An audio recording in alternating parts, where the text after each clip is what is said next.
Amigos de Biblia Libre, ¿cómo están? Mi nombre es Edgar Escobar. Bienvenidos a este domingo de resurrección. Sí, señores, hoy en nuestro espacio Biblia Libre Prédicas tendremos un espacio especial para hablar sobre la resurrección. Sé que hemos estado trabajando el tema de la vida de José y su familia. Sin embargo, vamos a hacer una breve pausa para poder tocar este tema que nunca lo hemos tocado en una prédica y que hoy por primera vez haremos un primer acercamiento a un tema tan hermoso, tan profundo y tan fundamental de fe como es el tema de la resurrección de nuestro Señor Jesucristo. Así que esto va a estar supremamente interesante, esto va a estar supremamente profundo. Vamos a aprender unas cosas que seguramente nunca antes habíamos escuchado y por eso le pido que traiga papel y lápiz, que se aliste, que llame a sus vecinos, a los compañeros, a los amigos, que comparta por todas las redes sociales, por Facebook, por Messenger, por Instagram, por todas las redes y le diga a las personas: alístese porque hoy vamos a aprender una cantidad de cosas importantísimas, interesantísimas y que van a fortalecer de una manera definitiva nuestra fe. Así que, ¿qué le parece si comenzamos orando, dándole la gloria, honra y alabanza a nuestro Señor? Y comenzamos en el día de hoy, en el día de resurrección, en el domingo de resurrección, hablando precisamente sobre el tema Jesús ha resucitado. Acompáñeme en oración, por favor, y comencemos en el día de hoy. Amado y bendito, soberano, Rey de reyes y Señor de señores, todopoderoso, gracias te doy por estar en tu presencia, por el privilegio que nos das de poder compartir con nuestros amados hermanos este tiempo. Un tiempo, Señor, en el que estamos de fiesta, estamos de celebración, en el que proclamamos tu nombre. Tú has resucitado. Y es algo, Señor, que todos los cristianos todo el tiempo estamos recordando. Porque cada vez, Señor, que vamos a la palabra, cada vez que consumimos la cena, cada vez que compartimos con nuestros hermanos, viene a nuestra mente no solamente el hecho de que diste tu vida en la cruz del Calvario para darnos salvación, sino el hecho de que resucitaste, venciste a la muerte y nos diste esa victoria a nosotros, Señor. Y por eso hoy somos más que vencedores por medio de aquel que nos amó. Así que gracias, Señor. Te amamos, te adoramos y te exaltamos con todo el corazón. Te damos toda la gloria, toda la honra y todo el honor solamente a ti. Te glorificamos, Padre, y te pedimos y te rogamos que estés con nosotros, que nos acompañes, que nos hables, que nos ilustres y que en el día de hoy podamos aprender muchas cosas especiales y prácticas para nuestra vida, para nuestra fe, para fortalecer nuestra fe, para tener cómo responder a aquellos que vienen ante nosotros con cuestionamientos, con interrogantes, con preguntas y quieren cuestionar nuestra convicción. Gracias, Señor, te damos con todo el corazón por esta oportunidad que nos das. Te pido que bendigas a mis hermanos queridos en la mañana de hoy, que hables a sus corazones como al mío y que nos enseñes en el nombre del Padre, del Hijo y del Espíritu Santo. Amén y amén. Sin duda alguna, el evento histórico más extraordinario del mundo ha sido la resurrección de nuestro Señor Jesucristo. Tanto así que después de 2000 años seguimos hablando de tal evento. Tanto así que no hay otro evento histórico que haya intentado ser desmentido tantas veces como su resurrección. Tanto así que aún quienes están en contra del cristianismo y del evangelio tienen que admitir muchas veces que tú resucitaste de entre los muertos, que nuestro Señor resucitó de entre los muertos. Así que, por ende, es un tema fundamental de fe para nosotros los cristianos. Jesús resucitó de entre los muertos y no como dicen los grupos gnósticos en un cuerpo espiritual. No. En un cuerpo glorioso, pero cuerpo. Un cuerpo físico, un cuerpo humano, pero perfeccionado. Y eso es lo que nosotros creemos. Él resucitó y no volvió a morir. Y subió para estar a la diestra de Dios Padre. Sin embargo, mucha gente no está de acuerdo con ese concepto. Y ante muchos cristianos se presentan y dicen: bueno, compruébeme la resurrección. Y nos cuestionan. Y dicen: pero eso es algo imposible, nadie puede volver de la muerte. ¿Cómo pueden comprobar semejante acto? Y muchas veces nosotros como cristianos nos quedamos sin palabra, no tenemos cómo responder, simplemente dejamos el asunto ahí. Cuando la misma Biblia y la razón nos dan la oportunidad de argumentar a favor de la resurrección de nuestro Señor Jesucristo. Así que vamos a analizar este tema precisamente por eso en el día de hoy, mis hermanos queridos, la resurrección. El evento más grande de la historia. Primera a los Corintios, capítulo 15, verso 13. Mira lo que dice Pablo al respecto de la resurrección. Porque si no hay resurrección de muertos, tampoco Cristo resucitó. Y si Cristo no resucitó, vana es entonces nuestra predicación, vana es también nuestra fe. Si alguien que no es cristiano quiere desmentir el cristianismo, solo tiene una sencilla cosa que desmentir: la resurrección de Jesús. Porque si Jesús no resucitó, entonces ¿por qué creemos? Porque creemos que Él es el Mesías, porque creemos que su acto fue expiatorio, porque creemos en su poder. Aun cuando haya hecho una gran cantidad de milagros, señales y prodigios, Pablo está diciendo, el milagro más grande es que Él demostró que tiene poder sobre la muerte. Él está demostrando en su resurrección su deidad y su poder. Por eso, si alguien quiere desmentir el cristianismo, tiene que buscar pruebas para desmentir la resurrección. Y muchos lo han intentado, no crean que no. No crean que no. Durante la historia muchos han buscado en documentos por aquí, por allá, en otro lado. Han intentado desmentir la historia de la resurrección sabiendo que es el pilar sobre el cual se soporta el cristianismo y lo que hace al cristianismo completamente diferente a cualquier otra religión. Porque usted va y encuentra la tumba de Buda, usted va y encuentra la tumba de Mahoma, usted va y encuentra la tumba de cualquier líder religioso de la historia, pero la tumba de Cristo está vacía. Ahí no hay cuerpo. Cristo resucitó. Y eso marca la diferencia. Y Pablo lo tenía absolutamente claro. Si Cristo no resucitó, vana es entonces nuestra predicación y nuestra fe. Ahora bien, como ya he dicho, hay personas que han intentado desmentir la resurrección de Jesús y le han dado posibles explicaciones. Miremos algunas de esas teorías. Número 1, la teoría del desvanecimiento. Fue creada alrededor de 1828 por un hombre llamado H.E.G. Paulus.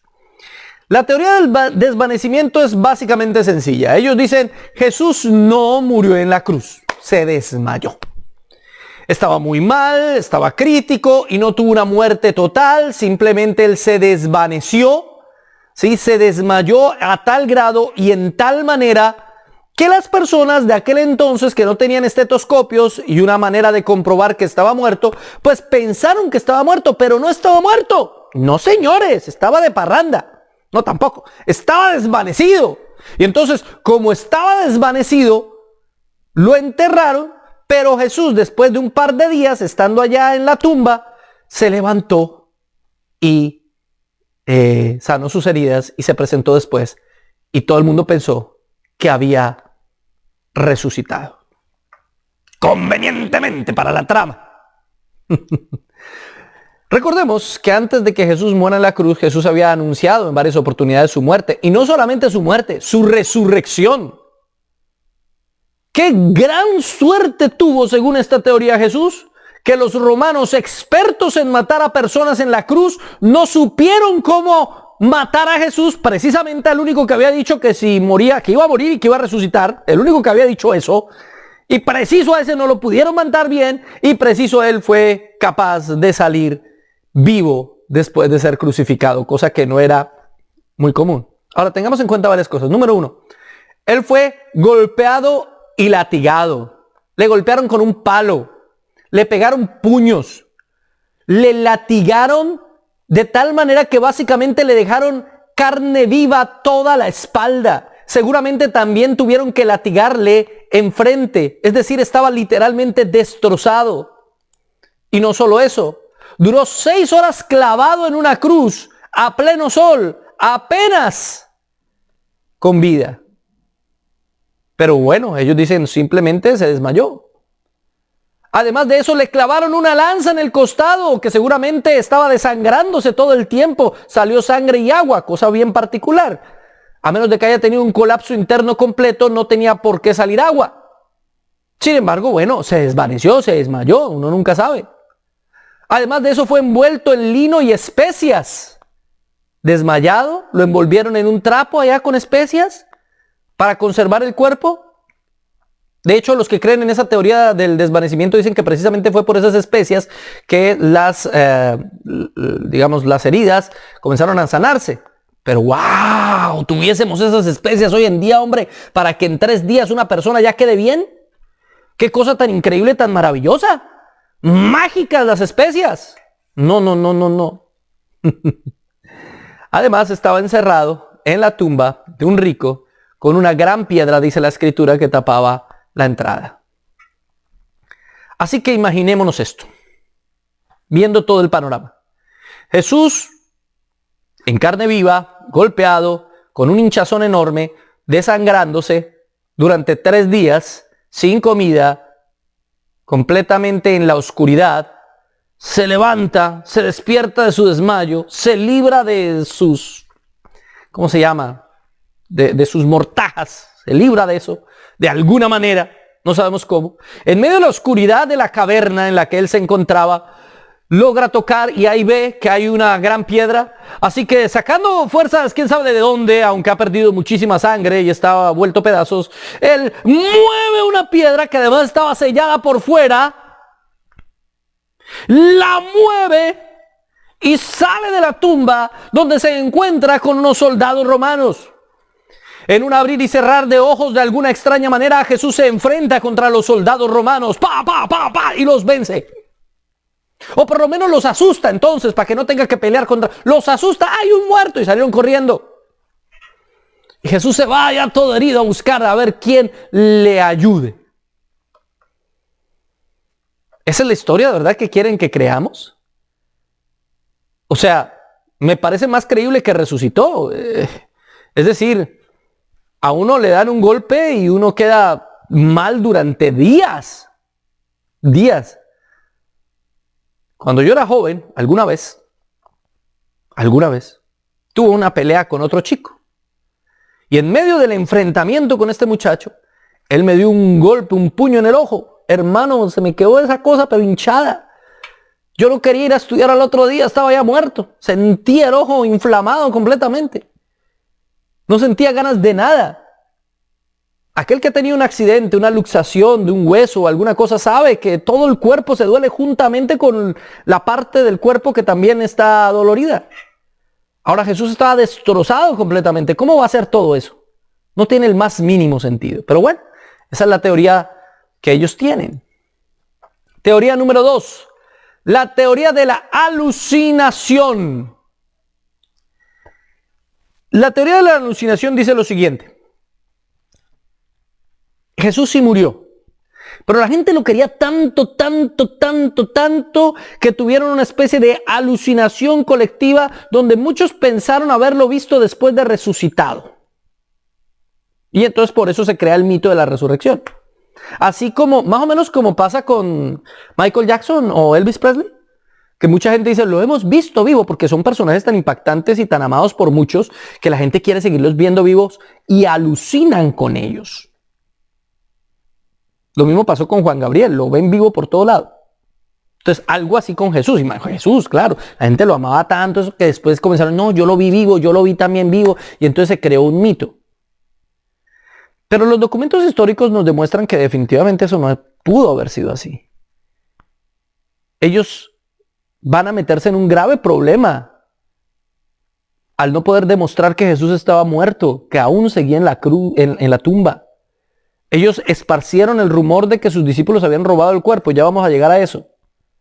Porque no podían demostrar el cuerpo. No podían, no estaba, no existía.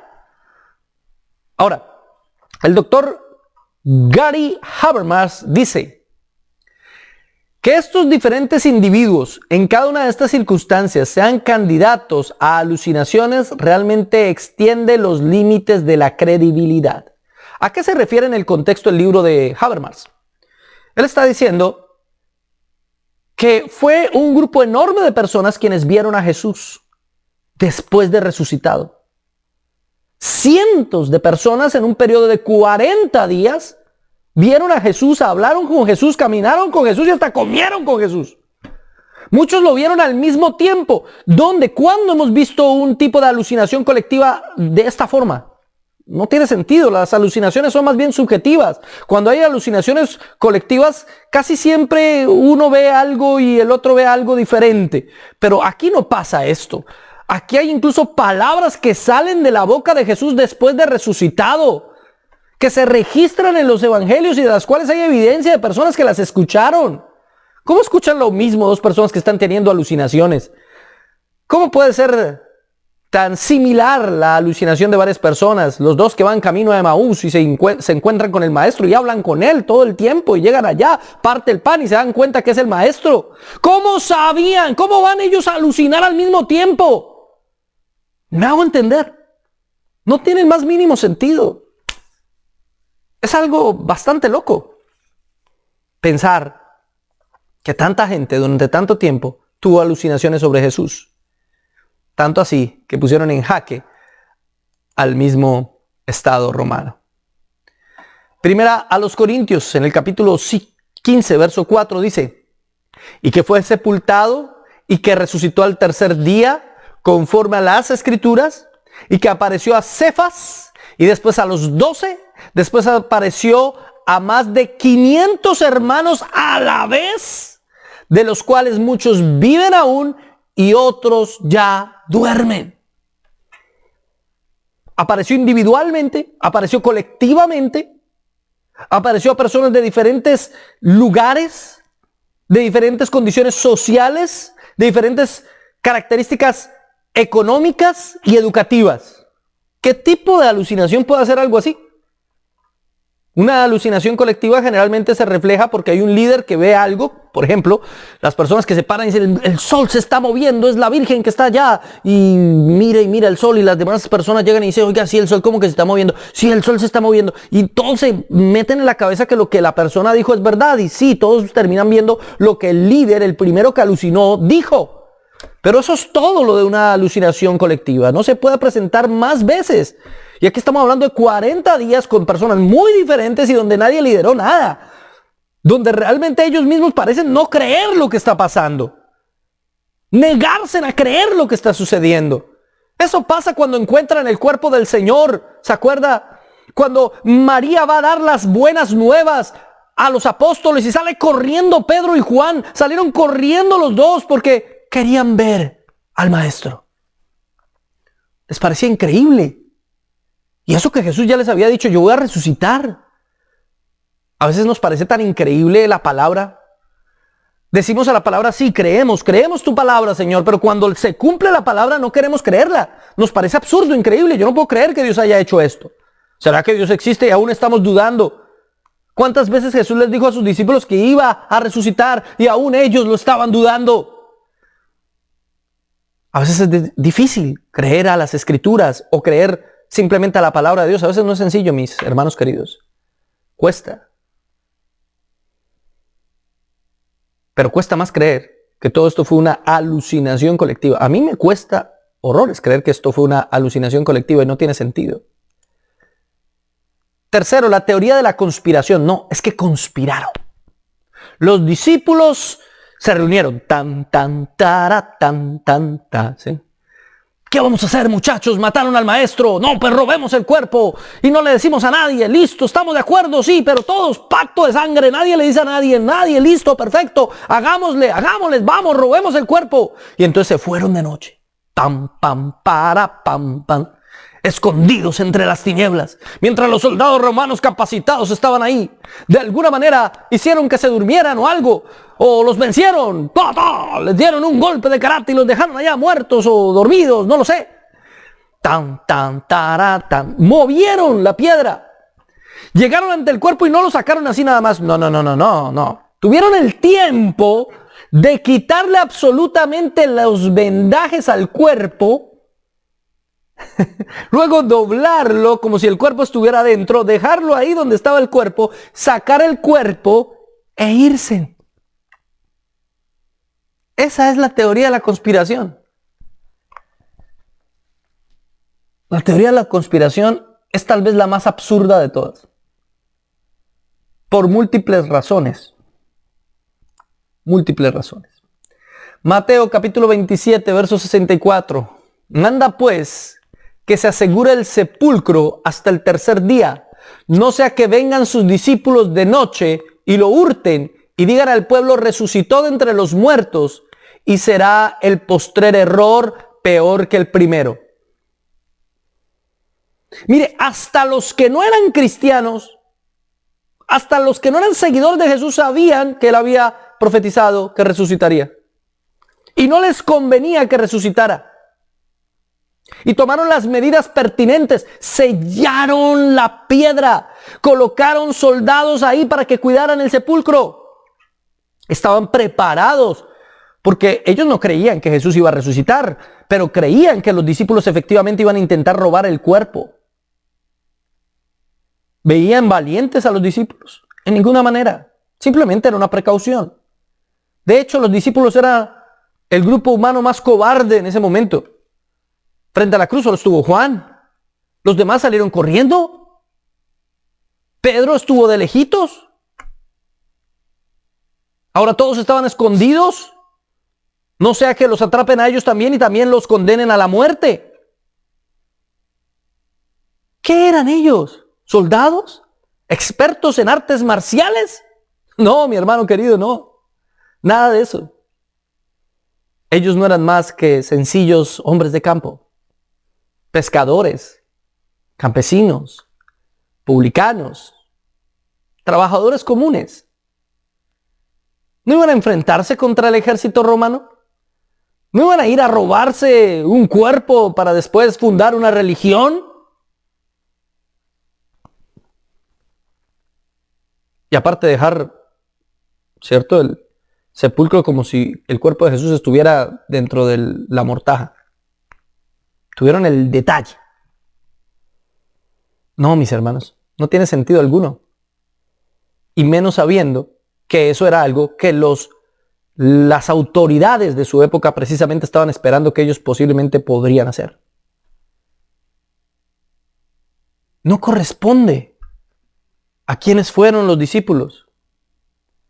Y aún menos corresponde, mis hermanos queridos, a la realidad de esta gente.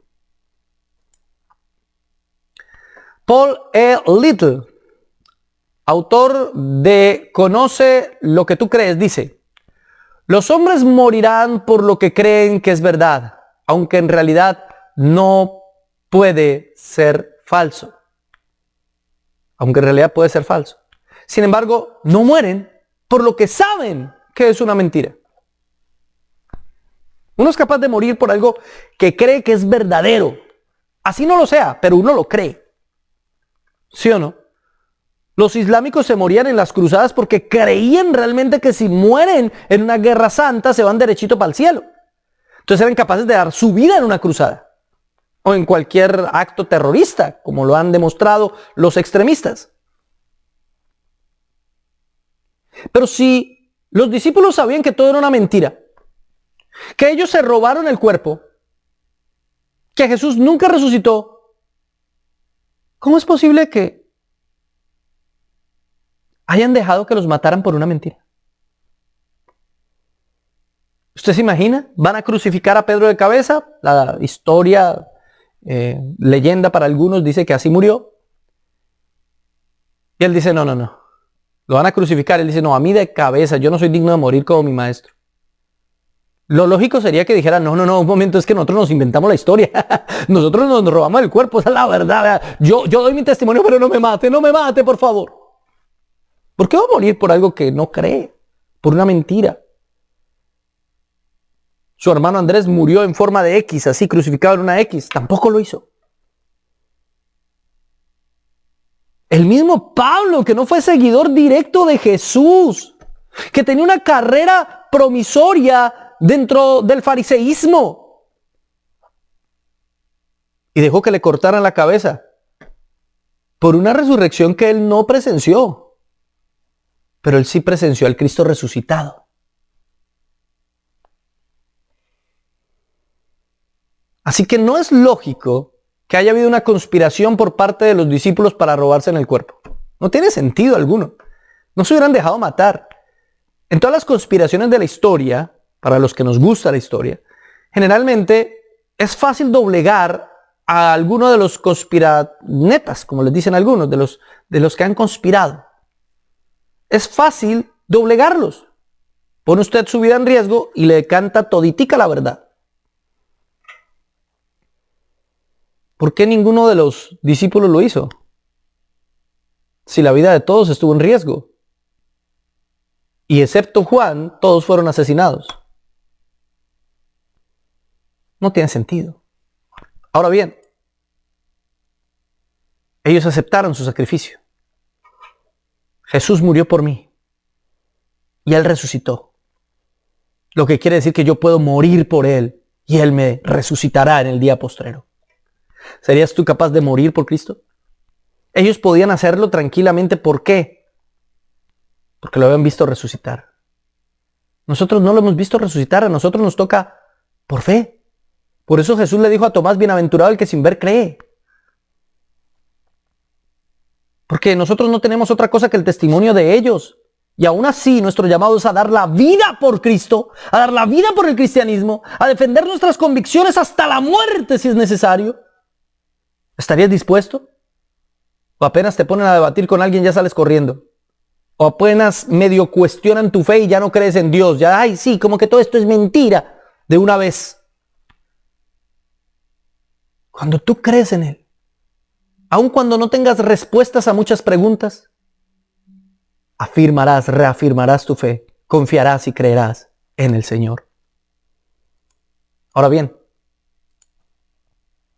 la teoría del doble, número 4. ¿Qué dice la teoría del doble? Dice que Jesús tenía un doble, un gemelo o alguien que se parecía mucho a Él. Y entonces el que se murió en la cruz fue el gemelo.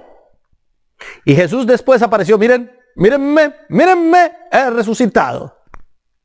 Otros dicen, no, es que el que se murió sí fue Jesús, pero después un gemelo fue el que apareció y dijo, mírenme, soy Jesús. Ambas son completamente salidas de los cabellos. ¿Por qué? Número 1, porque Jesús era un hombre muy visible y popular. Durante 3 años lo siguieron grandes multitudes, todo el mundo lo veía y lo veían de cerquita, hermano. Conocían quién era, sabían quién era. Es muy difícil confundir a alguien así, pero muy difícil. ¿Tendría un gemelo Jesús? ¿Se dejó matar el gemelo? ¿Por qué un doble aceptaría tal tortura? ¿Por qué? ¿Y por qué un doble después tomaría el lugar del que ha muerto para después no volver a aparecer jamás? Porque su vida estaría en riesgo. ¿Cómo podría ser un doble de Jesús y que después no lo vieran por ahí? Vean, ¿ese no es Jesús? Como que sí, como que el que murió era Jesús o este es el doble o algo. Tomémoslo y matémoslo ahora sí. ¿Ustedes creen que si hubiera muerto un doble no hubiera dicho allá en la cruz, oigan, yo no soy Jesús, bájenme de aquí? Se hubiera doblado muchísimo antes de llegar a la cruz, se hubiera doblegado y hubiera confesado que él era un doble. ¿O no? Estamos hablando desde la humanidad, si era un simple ser humano. Era lo que hubiese pasado. Ahora, ¿ustedes creen que la madre de Jesús hubiese sido capaz de confundirlo? Estaba María, su primo Juan. O sea, los que estaban frente a la cruz eran personas que lo conocían muy bien. Y ninguno dijo, oiga, este como que no es Jesús. Madre, aquí a tu hijo. No, pero tú no eres mi hijo. ¿Usted cree que una madre no va a reconocer a su hijo, inclusive en el peor de los estados posibles? Claro que sí. Por eso esta teoría también es absolutamente absurda. Habiendo desmentido 4 de las más importantes teorías en contra de la resurrección, hay más, pero esas son como las más plausibles, nos queda entonces certificar la resurrección. ¿Cómo certificamos un evento como este? ¿Cómo se certifica un evento histórico? No se puede hacer por medio del método científico. que es duplicar un hecho en laboratorio. La historia no se puede duplicar, así que la historia juega con elementos diferentes a la ciencia normal. La mayoría de los historiadores utilizan algo que se llama el método historiográfico para cerciorar que un evento histórico realmente sucedió. Y el método historiográfico tiene varias partes. Aquí enumeraré solamente las más importantes. Número 1. Para decir que hay un evento que realmente sucedió, se necesitan fuentes tempranas, cercanas a los hechos, que no sobrepasen los 100 años desde el acontecimiento. Si va a más de 100 años, ya se consideran dudosas. ¿Sí? Fuentes tempranas.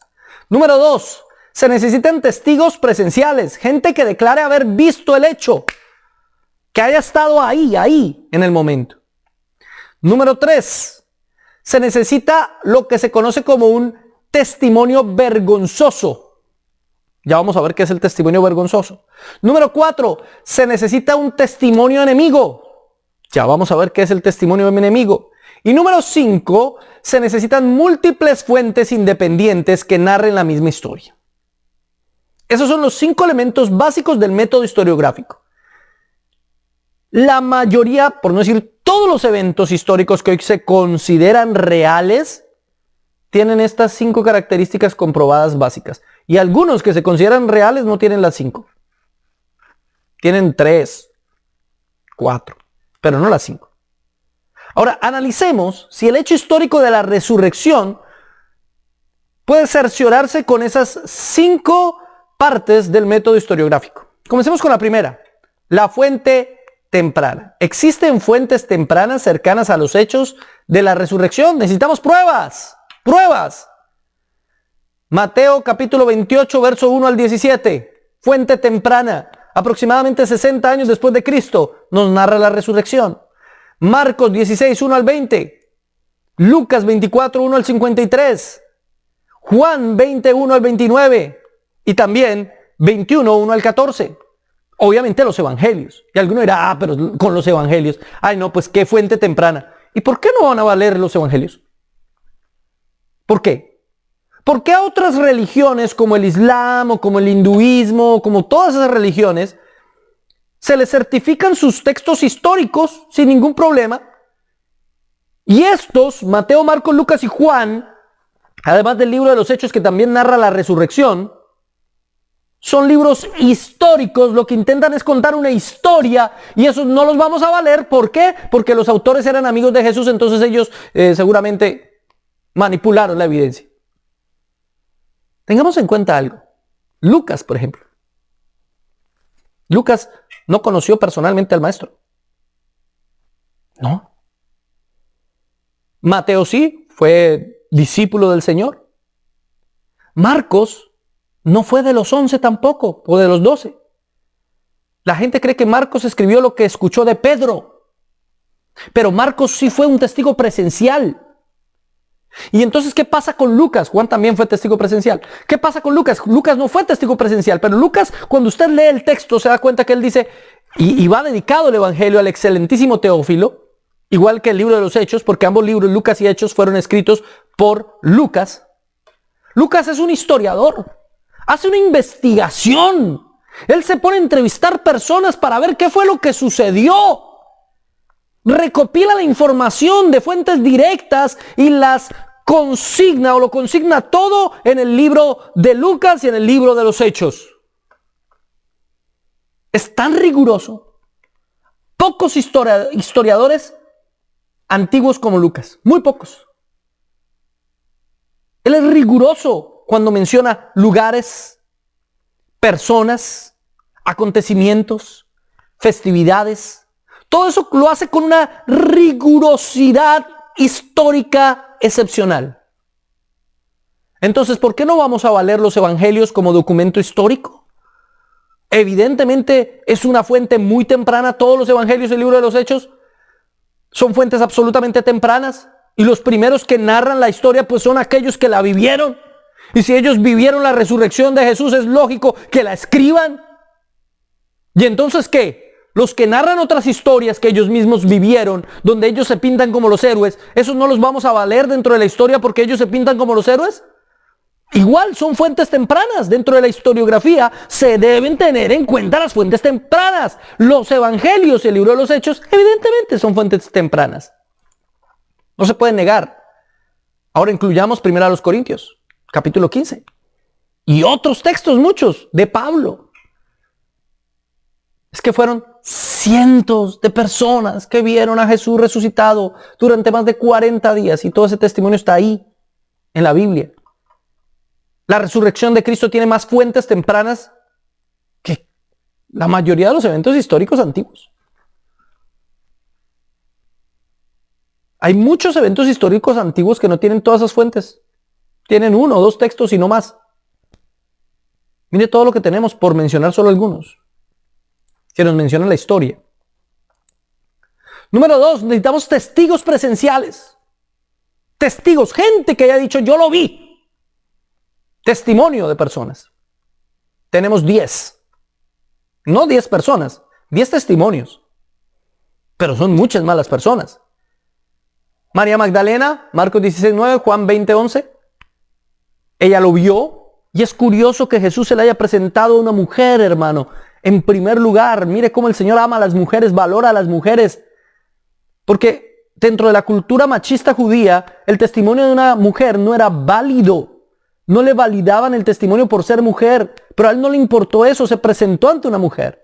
Para que un testimonio fuera válido se necesitaban por lo menos 2 hombres que certificaran el testimonio. Pero Jesús decide primero presentársele a las mujeres. Entre ellas María Magdalena. Quien lo tocó, lo cogió así, lo agarró. Literalmente lo que el texto dice es que lo agarró.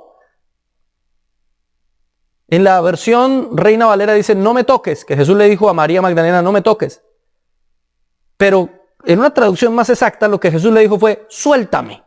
No fue, no me toques, fue, suéltame. Ella al verlo resucitado no quería que se fuera otra vez. Y lo agarra con tal fuerza que el Señor le dice, suéltame, necesito ir a presentarme ante el Padre. Eso es lo que realmente sucede en ese evento. Ahora, los discípulos lo van a ver en 2 oportunidades. Bueno, en varias oportunidades, y una de ellas es en el mar de Galilea, Mateo 28:16 y Juan 21:1. Hasta comen pez con él, charlan con él, conversan un largo rato con el Señor. Las mujeres, Mateo 28:8 al 10, de nuevo las mujeres. 500 creyentes al mismo tiempo. Primero a los Corintios 15:6. Al mismo tiempo dieron testimonio de que vieron a Jesús resucitado. ¿Pero eso no es suficiente? Bueno, no es suficiente. Sigamos. Los discípulos que iban camino a Emaús, Marcos 16:2, Lucas 24:13. Los que iban caminando a Emaús. Ahora, los que creen que Jesús solo se desmayó, no pueden explicar cómo después de salir herido, desmayado, al poco tiempo, va camino a Emaús. Eso no era cerca, perdóneme. Número 6. Santiago o Jacobo, que era medio hermano de Jesús. Santiago y Jacobo son el mismo nombre en un idioma diferente. Él lo vio, según 1 Corintios 15:7. Después volveremos a eso. Pedro, en Lucas 24 y 1 Corintios 15:5. Pedro también lo vio. Es decir, él se presentó colectivamente, como cuando decía a los discípulos, pasa a vosotros, y se presentaba ahí, como cuando se le presentó a los 500, como cuando les dijo, tiren la red al otro lado, y estaban ahí los discípulos. Se presenta colectivamente, pero también se presenta individualmente. Se presentó a su hermano Santiago individualmente, como a Pedro. También los discípulos en el monte de Galilea, Mateo 28:16 al 20, se le presentó a los discípulos con Tomás. Una vez se presentó sin Tomás y otra vez con Tomás. ¿Se acuerdan? Que no sabe Tomás quién estuvo aquí. ¿Quién? El maestro. Hasta que yo no ponga mi dedo en la llaga. Y ahí se presenta a él y le da la evidencia, que es lo más hermoso de todo. Vea, el Señor da evidencias. El Señor sabe que debemos creer por fe, pero al mismo tiempo nos ayuda en esa fe. Se le presentó a Tomás. Toca, Tomás. Toca mis llagas a ver si no soy yo. Compruébalo con tus propios ojos. Ay, no, Señor, no hay necesidad. Dios mío. Ah, porque me viste, crees, ¿no? Bienaventurado el que sin ver cree.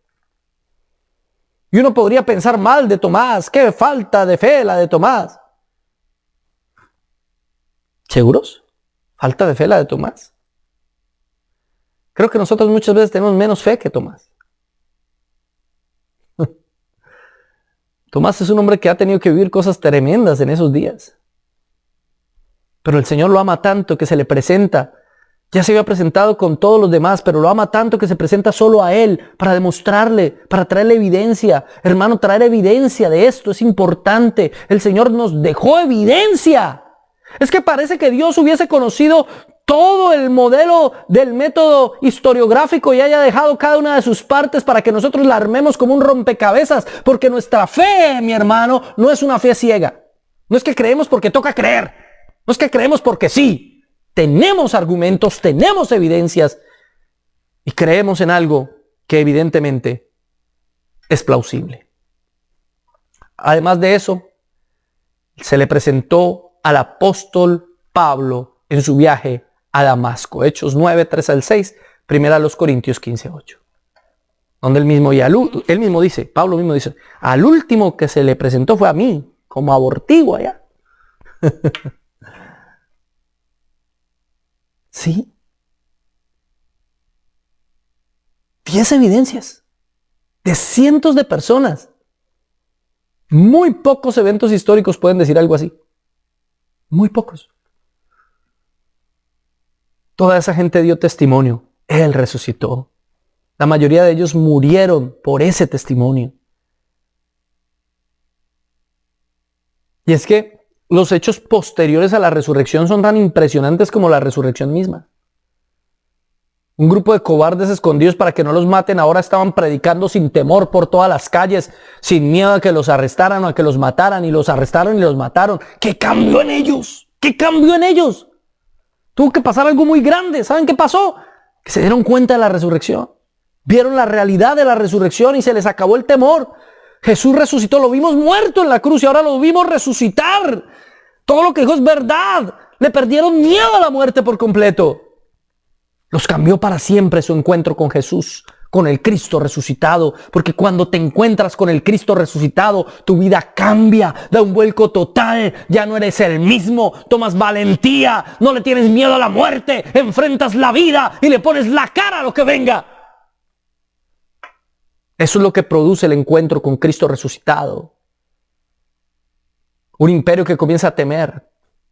Comienzan a escucharse las noticias de este grupo de personas que son diferentes a los demás. Un mundo que paso a paso va a cambiar hasta ser lo que es hoy en día. Querámoslo o no, sea usted ateo o no, nuestra sociedad occidental es una sociedad fundamentada en la fe cristiana. Sí, en la ética cristiana ya no mucho. Pero el solo hecho de que hablemos que estamos en el año 2024 ya nos indica que Jesucristo partió la historia de la humanidad. El solo hecho de que la mayoría de nuestros países tengan por días festivos lo que denominamos Semana Santa nos indica que Jesucristo es el personaje central de este planeta. Él marcó la historia. Ningún historiador serio puede considerarse así ignorando a Jesucristo, a la figura histórica de Jesucristo. Lo que los historiadores denominan el Jesús histórico, más allá de si ellos creen o no creen que sea Dios, ellos hablan del Jesús histórico.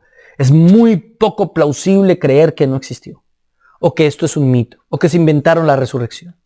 Pero sigamos con las pruebas, las evidencias, mis hermanos queridos. Necesitamos pruebas. Tercero, testimonio vergonzoso. Atención, explico lo que es testimonio vergonzoso. El relato escrito incluye detalles vergonzosos que no hubieran sido expresados a menos que los hechos fueran ciertos. Un verdadero historiador sabe que puede discernir si un escrito es verdadero o falso dependiendo de cuántos detalles vergonzosos aparecen.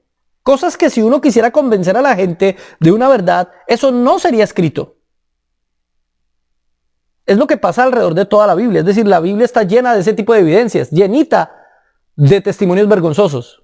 Quieren demostrarnos, la Biblia quiere demostrarnos que David es el antecesor del Mesías prometido, es el gran David, y sin embargo tiene una cantidad de narraciones mostrándolo como adúltero, mostrándonoslo como asesino, mostrándonoslo como haciéndose el loco, una cantidad de errores de este hombre que uno dice, ese evento tuvo que haber pasado, eso tuvo que haber sucedido porque son testimonios vergonzosos. Si yo quiero escribir de un gran rey en la antigüedad, no hablo de esas cosas. Si me estoy inventando la historia, la única forma para hablar de esas cosas es que la historia sea real.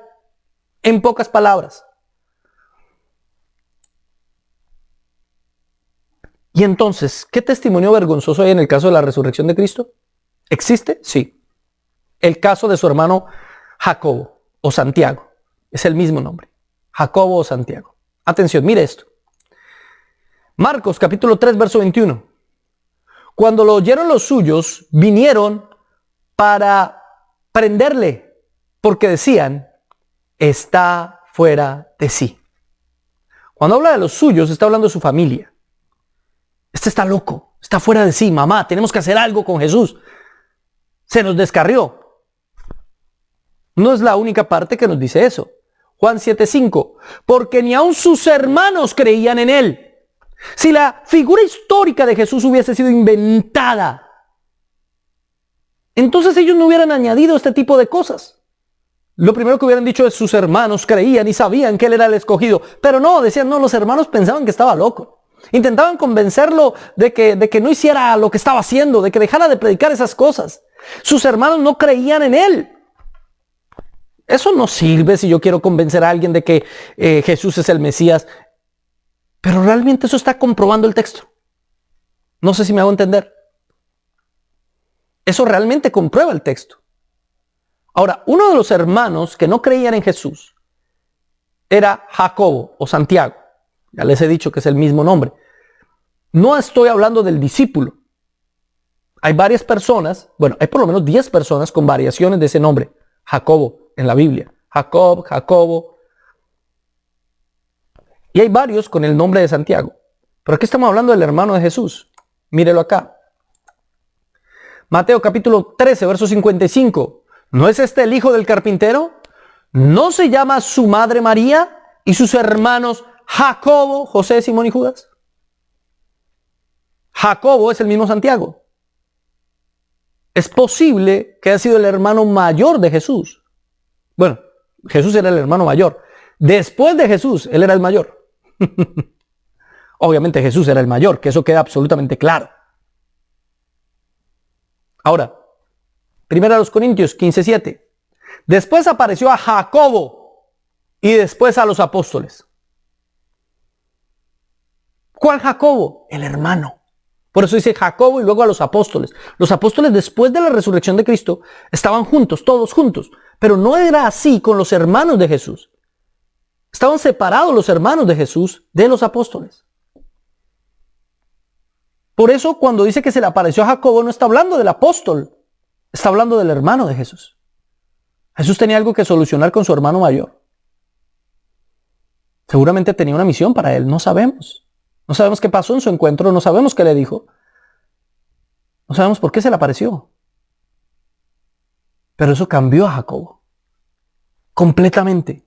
Mire lo que dice la Escritura. Hechos 21:18. Y al día siguiente Pablo entró con nosotros a ver a Jacobo. Y se hallaban reunidos todos los ancianos. O sea, los líderes de la iglesia. Jacobo se va a convertir en el líder de la iglesia en Jerusalén. En el hombre que va a seguir el legado de su hermano. Pero si él no creía en Jesús. Si él le dijo que dejara esas locuras. Porque ahora se convierte en uno de sus principales seguidores. Porque lo vio resucitado. Eso le cambió la vida. Cuando entiendes la resurrección de Cristo te cambia la vida. Si sigues viendo esto como una historia mítica, si sigues viéndolo simplemente como un cuento de hadas, tu vida no cambia. Pero si entiendes que esto fue un hecho histórico, real y plausible, tu vida cambia por completo, totalmente. Totalmente. Como la de Jacobo. Santiago o Jacobo se convirtió en el supervisor general de la iglesia. en un hombre sumamente importante y aún así jamás fue llamado apóstol. Fue llamado apóstol en el sentido de ser un enviado, de tener una misión, pero nunca fue colocado dentro de los 12. Y convivió con ellos. Convivió con ellos. Era un ministro del Evangelio, hermano de Jesús. Y no osó autodenominarse apóstol. Y hoy tantos que no son hermanos de Jesús, que no caminaron con los 12, que no tenían la responsabilidad y el liderazgo de Jacobo y se denominan apóstoles. Explíquenme eso. ¿Por qué? No tiene sentido. Este Jacobo o Santiago es el mismo que escribe el libro de Santiago que tenemos en la Biblia. Es el mismo. Fue el hermano de Jesús el que lo escribió. Está lleno de riquezas espirituales y prácticas. Eso es un hecho vergonzoso. Que su hermano no crea en él y que después sí crea. Eso certifica la veracidad del evento. Eso cabe dentro de las pruebas historiográficas que estamos buscando.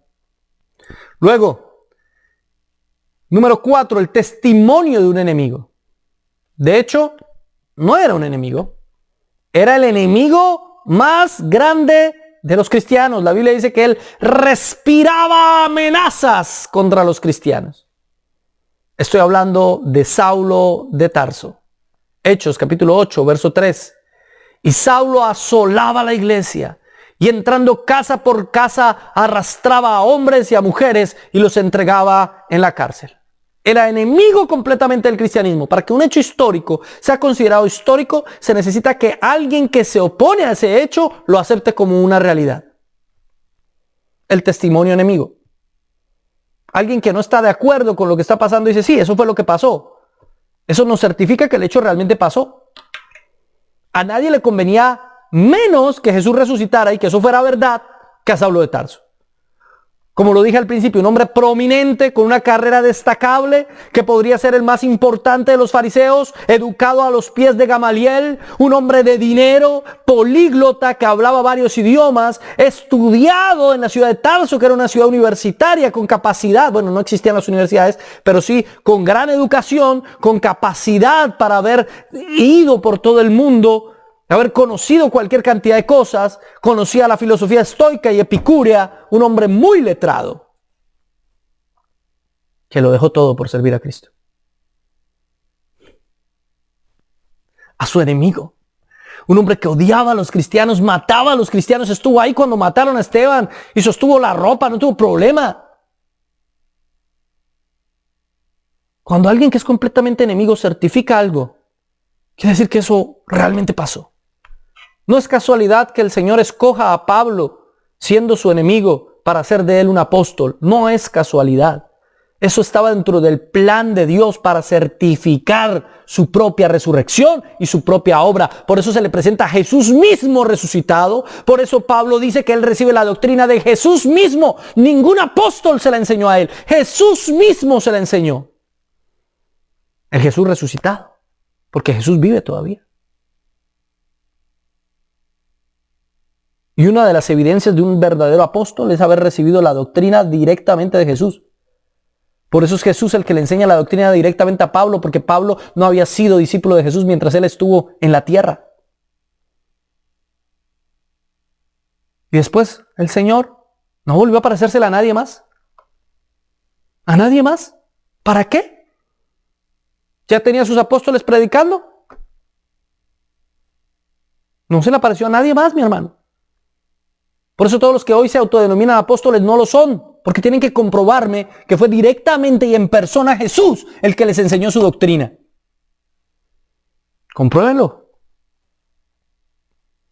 Y no se pongan por la tangente diciendo que es que a Bernabé la palabra le dice apóstol. Sí, porque apóstol significa enviado, eso es todo, pero en el sentido de los 12, de los escogidos, de los cuales habrá 12 columnas en la Nueva Jerusalén. Esos son los apóstoles. Ellos merecen el título. De ahí para allá nadie tiene título. Tiene una función apostolar, no un título apostolar. No existe el título de apóstol en la palabra de Dios, en la iglesia primitiva. Solo existían los obispos y los diáconos. Se acabó el asunto. No más. Pero entonces cuando un enemigo declara la verdad de su contrincante, se considera historiográficamente que entonces es muy plausible que ese evento haya sido real. Y eso es lo que pasó con Saulo de Tarso. Eso es lo que pasó. Gálatas 1:13. Porque ya habéis oído acerca de mi conducta en otro tiempo en el judaísmo, que perseguía sobremanera a la iglesia de Dios y la asolaba. Él usa su propio testimonio para demostrar que Dios es real, porque él fue enemigo de Cristo. Y en el 23 dice, solamente oían decir, aquel que en otro tiempo nos perseguía, ahora predica la fe que en otro tiempo asolaba. Porque cuando Él se te presenta, no lo puedes resistir.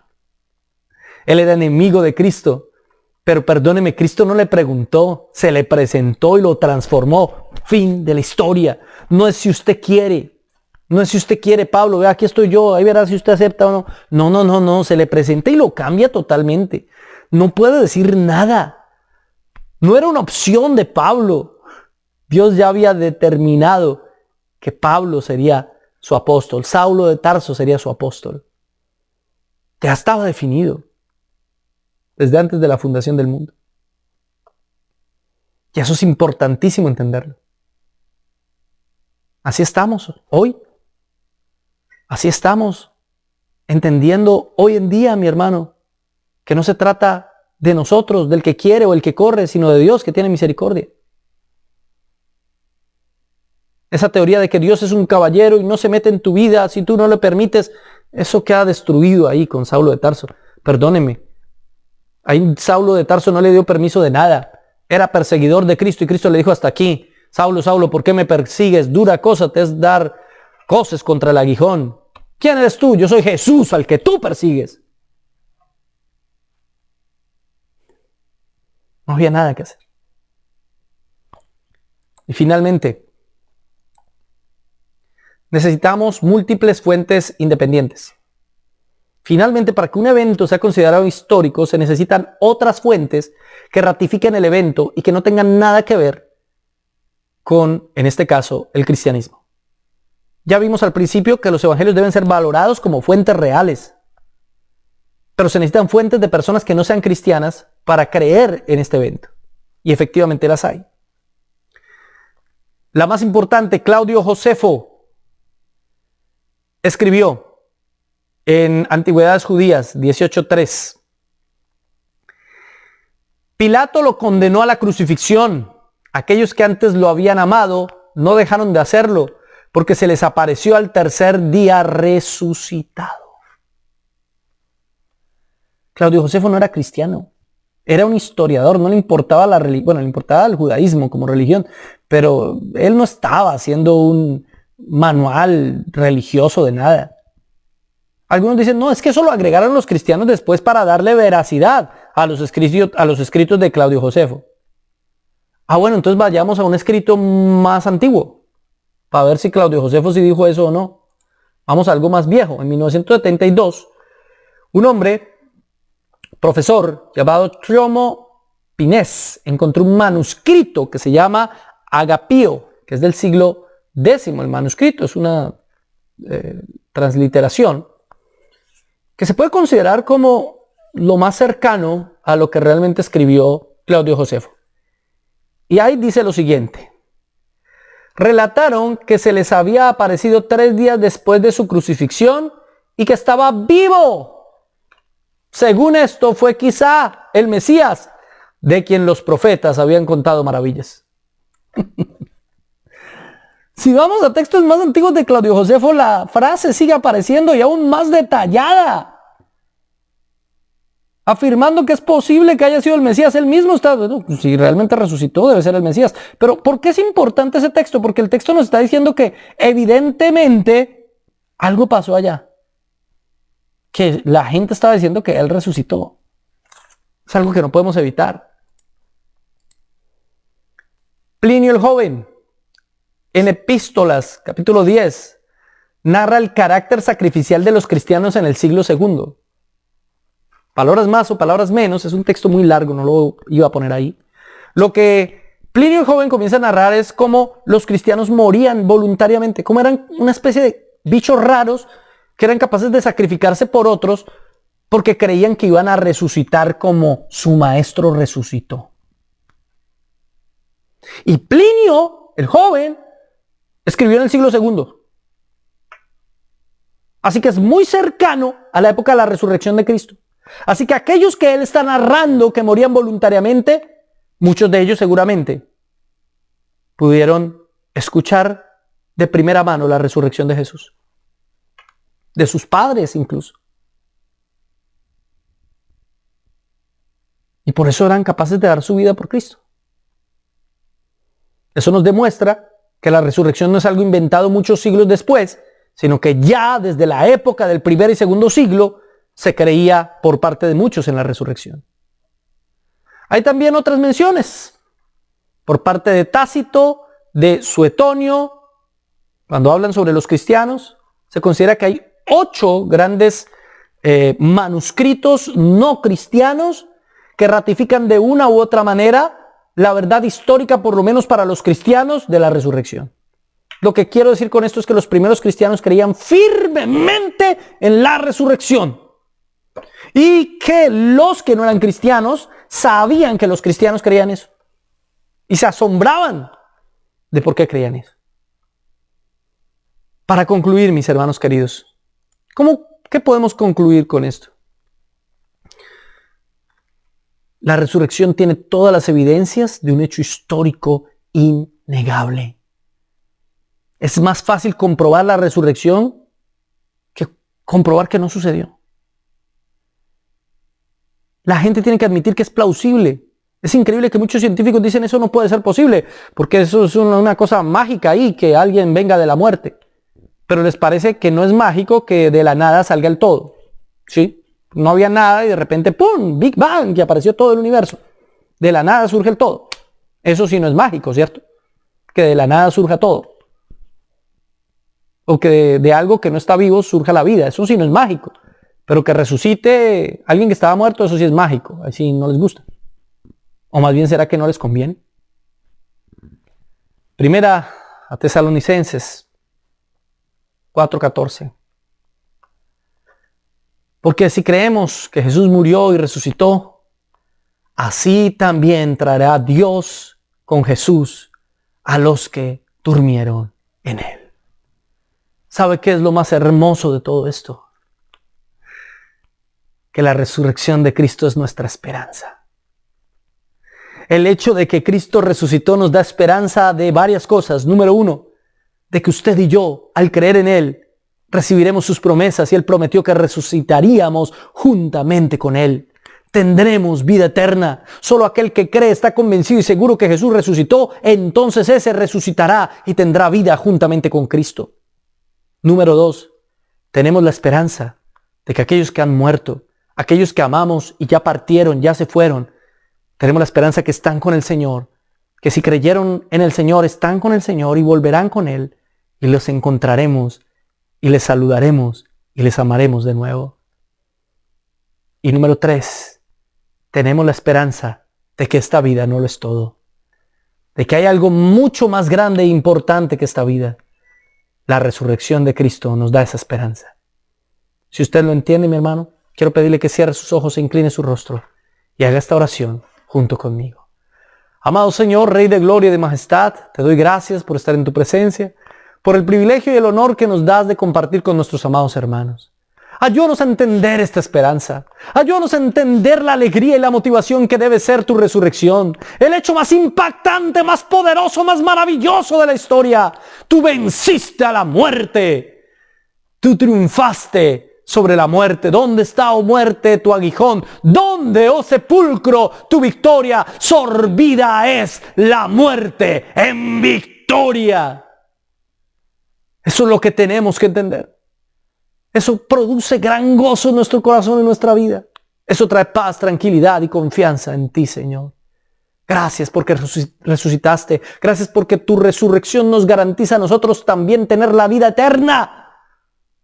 Gracias porque demostraste que no eras simplemente un hombre más, sino que eras y eres Dios. Gracias, porque diste tu vida en la cruz por nosotros. Que esto no se quede solamente en Semana Santa, que esto no se quede solamente en estas festividades o en esta época, que esto sea algo para reflexionar durante el resto de nuestra vida. Te doy gracias, Señor, en el nombre del Padre, del Hijo y del Espíritu Santo. Amén y amén. Muy bien, mis hermanos, muchísimas gracias por habernos acompañado. Recuerden compartir por todas las redes sociales este video para que más personas conozcan la palabra del Señor y puedan argumentar la resurrección. Recuerde que tenemos nuestro noticiero de Biblia Libre con las mejores y las peores noticias del mundo cristiano en la actualidad. Recuerde también que tenemos Patreons para aquellos que quieran patrocinarnos. Allá en Google usted busca Patreons y como le nazca en su corazón, mi hermano, igual lo seguimos amando. Los esperamos la próxima semana para continuar. Vamos ya a ir terminando nuestro ciclo de José. La próxima semana, a esta misma hora, 9 de la mañana, hora Colombia, en Buenos Días, Maestro de Biblia Libre.